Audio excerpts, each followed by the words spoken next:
बातम्यांमध्ये की संतोष देशमुख यांची हत्या झाली। हे मी असंच आजोबा बातम्या बघत होते तेव्हा जस्ट बातम्यांमध्ये बघितलं होतं आणि इतकी तळतळाट होत होती जेव्हा त्यांची मुलगी पुढच्या मीडियाला सांगत होती की माझ्या वडिलांचा ज्यांनी खून केलाय त्यांना ताबडतोब पटकन अटक झाली पाहिजे। मी एक स्वतः माझे वडील सुद्धा काही वर्षांपूर्वी वारले, स्वतःला अनुभव आहे की किती वाईट वाटतं की आपल्या वडिलांची अशा प्रकारे हत्या होते तेव्हा एखाद्या मुलीला त्यांच्या घरच्यांना किती काही सहन करावं लागत असेल।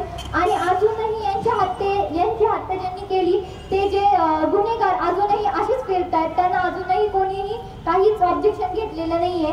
माझी अशी मागणी आहे की यांना ताबडतोब अटक झाली पाहिजे आणि यांना फाशीची शिक्षा झाली पाहिजे। आणि खरंच खूप तळतळाट होतो की अशा काही गोष्टी आणि आत्ताच्या भारतात मुलगी असुरक्षित आहे। कायम दररोज आम्हाला बातम्या ऐकायला भेटतात, आज बलात्कार, आज छेडखानी, असेच पकडतात आणि सोडून देतात, नकळत त्यांना ते सपोर्ट करतात। अशा गोष्टी न झाल्या पाहिजे।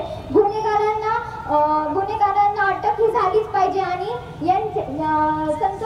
संतोषजींची ज्यांनी हत्या केली त्यांना तर फाशीची शिक्षाच झाली पाहिजे।